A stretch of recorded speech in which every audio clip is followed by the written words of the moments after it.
بسم اللہ الرحمن الرحیم۔ لرن اسلامی واقعات میں ناظرین کو خوش آمدید۔ پیارے ناظرین، کیا مرد و خواتین کے لیے جنابت کی حالت میں بنا غسل کے سونا یا روزہ رکھنا جائز ہے؟ اور کیا جنبی عورت کے لیے غسل کے بغیر گھر کے کام کاج کرنا اور بچے کو دودھ وغیرہ پلانا گناہ ہے؟ ناظرین، کم علمی کی وجہ سے لوگ جنبی حالت میں خود کو، اپنے کپڑوں کو، اپنے بستر کو ناپاک سمجھتے ہیں اور کھانے کو، کام کاج کو ہاتھ نہیں لگاتے اور جب تک غسل نہ کر لیں۔ اور خواتین بھی بچے کو دودھ پلانا، کھانے کو ہاتھ لگانا گناہ سمجھتی ہیں، یہ سوچ کر کے وہ ناپاک ہیں۔ اور کچھ عورتیں یہ سمجھتی ہیں کہ غسل کے بنا آٹا گوندنے سے بے برکتی ہوگی وغیرہ وغیرہ۔ حالانکہ شریعت محمدی اس جہالت کا رد کرتی ہے۔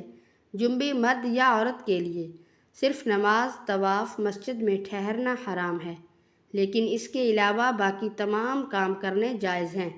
لہٰذا مرد و عورت پر کوئی حرج نہیں کہ وہ جنبی حالت میں عام روٹین کے کام کاج کریں، روزہ رکھنے کے لیے سحری کھائیں، کھانا تیار کر لے یا پھر گھر کے دوسرے کام کاج نمٹانا بھی جائز ہیں۔ اور اسی طرح ماں بچے کو دودھ پلا سکتی ہے اور ان کی دیکھ بھال بھی کر سکتی ہے۔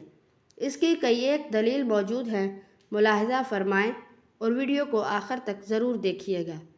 حضرت حذیفہ رضی اللہ تعالیٰ عنہ بیان کرتے ہیں کہ نبی کریم صلی اللہ علیہ وآلہ وسلم ان سے ملے تو آپ مصافحہ کے لیے ہاتھ پھیلاتے ہوئے ان کی طرف بڑھے۔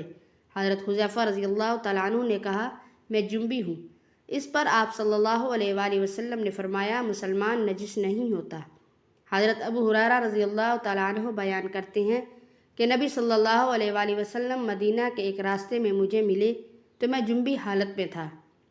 میں وہاں سے کھسک گیا اور جا کر غسل کیا، پھر نبی کریم صلی اللہ علیہ وآلہ وسلم کے پاس واپس آیا تو نبی صلی اللہ علیہ وآلہ وسلم نے فرمایا، اے ابو ہریرہ کہاں تھے؟ حضرت ابو ہریرہ رضی اللہ تعالیٰ عنہ کہتے ہیں کہ میں نے کہا، میں جنبی تھا، اس لیے میں نے ناپسند کیا کہ ناپاکی کی حالت میں آپ کے ساتھ بیٹھوں۔ تو نبی صلی اللہ علیہ وآلہ وسلم فرمانے لگے، سبحان اللہ، مسلمان ہرگز ناپاک نہیں ہوتا۔ یعنی حالت جنابت کی نجاست ناپاکی حکمی ہے، حسی نہیں۔ لہٰذا جنبی حالت میں بیٹھنے سے جگہ نجس نہیں ہوتی، نہ ہی مصافحہ کرنے سے دوسرے کا ہاتھ ناپاک ہوتا ہے، اور نہ کھانا پکانے سے کھانا پلیت ہوتا ہے۔ حافظ ابن حجر رحمۃ اللہ علیہ فتح الباری میں کہتے ہیں، اس حدیث میں اس بات کا جواز پایا جاتا ہے، غسل جنابت کو اس کے واجب ہونے کے اول وقت میں تاخیر کی جا سکتی ہے، اور اس کا بھی جواز ہے کہ جنبی شخص اپنی ضروریات پوری کر سکتا ہے۔ ام المؤمنین حضرت عائشہ صدیقہ رضی اللہ تعالیٰ عنہ فرماتی ہیں، رسول اللہ صلی اللہ علیہ وآلہ وسلم جنبی ہوتے اور پانی چھوئے بغیر سو جاتے، پھر اس کے بعد اٹھتے اور غسل فرماتے۔ اور یہ حدیث غسل اور وضو کے بنا سونے کے جواز کے لیے ہے، یعنی اگر کوئی غسل اور وضو کے بغیر سونا چاہے تو سو سکتا ہے، گناہ گار نہیں ہوگا۔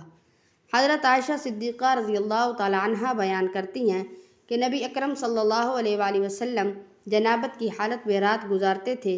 آپ صلی اللہ علیہ وآلہ وسلم کے پاس بلال رضی اللہ تعالیٰ عنہ آتے اور آپ کو نماز کی اطلاع دیتے تو آپ صلی اللہ علیہ وآلہ وسلم اٹھتے اور غسل فرماتے۔ میں آپ کے سر سے پانی ٹپکتے ہوئے دیکھتی تھی، پھر آپ نکلتے تو میں نماز فجر میں آپ صلی اللہ علیہ وآلہ وسلم کی آواز سنتی۔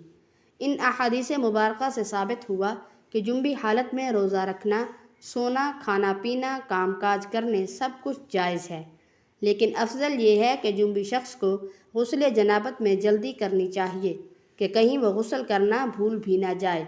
اور اس لیے بھی جنبی کے قریب رحمت کے فرشتے نہیں آتے۔ اگر کھانے پینے اور سونے سے قبل وہ جنابت کی حالت میں وضو کر لے تو یہ بہتر ہے، افضل ہے، لیکن یاد رہے یہ وضو کرنا واجب نہیں بلکہ یہ جنابت کی کمی کے لیے ہے، یعنی وضو کرے گا تو ہاتھ اور شرمگاہ کو بھی دھو لے گا۔ اور ان حدیث سے یہ پتہ چلا کہ غسل کے بغیر سونا، کھانا، سحری کرنا سب جائز ہے۔ اگر غسل کر لے تو زیادہ بہتر ہے، یا کم از کم جب تک غسل نہیں کرتا تب تک وضو کر لے۔ یہ وضو کرنا بہتر ہے، واجب نہیں ہے، بلکہ صحیح مسئلہ یہ ہے کہ پہلے عضو تناسل کو دھونا چاہیے، اس کے بعد وضو کرنا چاہیے۔ اس شکل میں حدیث کی مذکورہ ترتیب کے بارے میں کہا جائے گا کہ یہاں وضو کرنا اس لیے مقدم کر کے ذکر کیا گیا ہے کہ وضو کا احترام اور اس کی تعظیم کا اظہار پیش نظر تھا۔ حالت جنابت میں کھانا پینا پکانا درست ہے۔ بہتر یہ ہے کہ وضو کر کے کھائے پیے۔ بچہ کو دودھ پلانا ماں کا پاک ہونا ضروری نہیں، لہٰذا بچہ رو رہا ہو تو ماں ناپاکی کی حالت میں دودھ پلا سکتی ہے، لیکن کوشش یہ کرنی چاہیے کہ جلد از جلد غسل کر لیا جائے۔ حالت جنابت میں زیادہ دیر تک نہیں رہنا چاہیے کیونکہ رحمت کے فرشتے قریب نہیں آتے۔ افضل یہ ہے کہ غسل جلد از جلد کرنا چاہیے۔ پیارے ناظرین، اللہ تعالیٰ کے ہم پر کتنے احسان ہیں کہ اس نے ہمارے لیے بہت سی آسانیاں پیدا کی ہیں۔ ہمیں ہر حال میں اللہ تعالیٰ کا شکر ادا کرتے رہنا چاہیے۔ اللہ پاک ہمیں شکر ادا کرنے والوں میں شامل کرے۔ اللہ پاک ہمیں دین کی صحیح سمجھ عطا فرمائے اور ہمیں نبی کریم صلی اللہ علیہ وآلہ وسلم کے نقش قدم پر چلائے۔ آمین ثم آمین۔ ناظرین، کمنٹ باکس میں آمین ضرور ٹائپ کر دیں۔